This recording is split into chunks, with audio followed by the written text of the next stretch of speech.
সামরিক স্থাপনা ছেড়ে এবার ইরানের সেতু, রেল স্টেশন এবং বিমানবন্দরে প্রথমবার মার্কিন হামলা, নিহত 7। সিরিয়ায় মার্কিন স্পেশাল ফোর্সের প্রধান ঘাঁটিতে ইরানের মুহুর্মুহু ড্রোন এবং মিসাইল হামলা, কাঁপল আলতানভ অঞ্চল। আমেরিকার বোমাবর্ষণ না থামলে বিশ্ববাজারে এক ফোঁটা তেল গ্যাসও যাবে না, হরমুজে নিরঙ্কুশ নিয়ন্ত্রণের ঘোষণা IRGCর। এরপর জানাবো, ওমান এবং হরমুজে মার্কিন বিমান নিয়ন্ত্রণ এবং সামুদ্রিক নজরদারি রাডার স্টেশন ক্ষেপণাস্ত্র দিয়ে উড়িয়ে দিল ইরান। আরও জানাবো, 22 কোটি ভোটারের তথ্য চুরির দাবি সম্পূর্ণ মিথ্যা এবং বানোয়াট, মার্কিন প্রেসিডেন্ট ডোনাল্ড ট্রাম্পকে কড়া জবাব চীনের। সর্বশেষ জানাবো, তুরস্কের কাছে মার্কিন যুদ্ধ বিমান বিক্রির সমালোচনা করায় নেতানিয়াহুর উপর মারাত্মক ক্ষুব্ধ ডোনাল্ড ট্রাম্প, বাতিল বৈঠক। দর্শক, শুনছিলেন সংবাদ শিরোনাম, এরপর বিস্তারিত।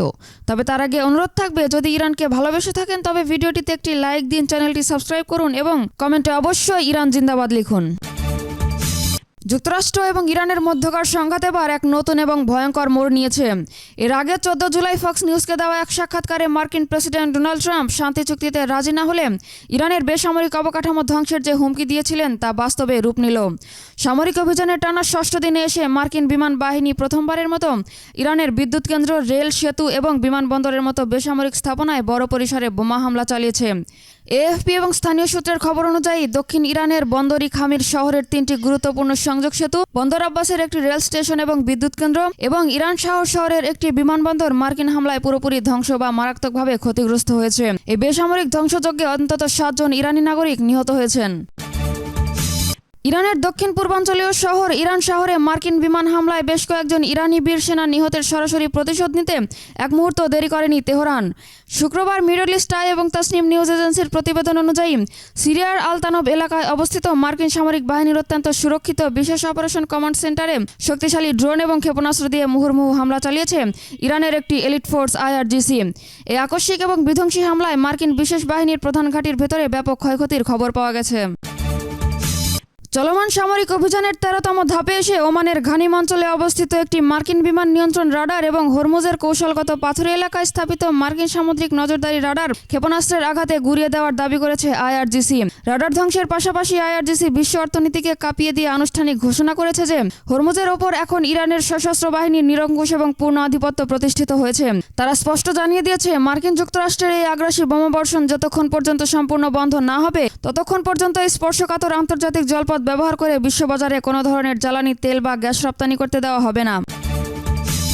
আমেরিকার ভোটিং ব্যবস্থা অত্যন্ত দুর্বল দাবি করে এবং জাতির উদ্দেশ্যে দেওয়া ভাষণে ডোনাল্ড ট্রাম্পের তোলা, চীন 2020 সাল থেকে আমেরিকার 22 কোটি ভোটারের ব্যক্তিগত ফাইল বেআইনিভাবে চুরি করেছে এবং নির্বাচনে হস্তক্ষেপ করছে এমন বিস্ফোরক অভিযোগে সরাসরি প্রত্যাখ্যান করেছে বেইজিং।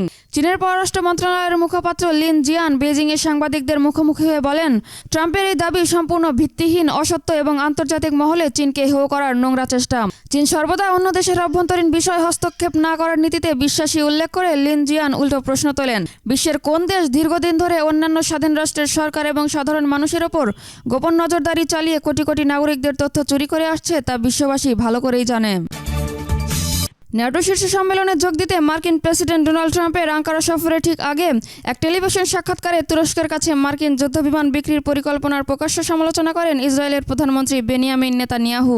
মার্কিন সংবাদ মাধ্যম অ্যাক্সিওসের প্রতিবেদন অনুযায়ী নেতানিয়াহুর এই হস্তক্ষেপে ট্রাম্প মারাত্মক ক্ষুব্ধ হয়েছেন। ক্ষোভের কারণে আগামী সোমবার হোয়াইট হাউসে ট্রাম্প এবং নেতানিয়াহুর মধ্যে পূর্ব নির্ধারিত দ্বিপক্ষীয় বৈঠকটি বাতিল করা হয়েছে।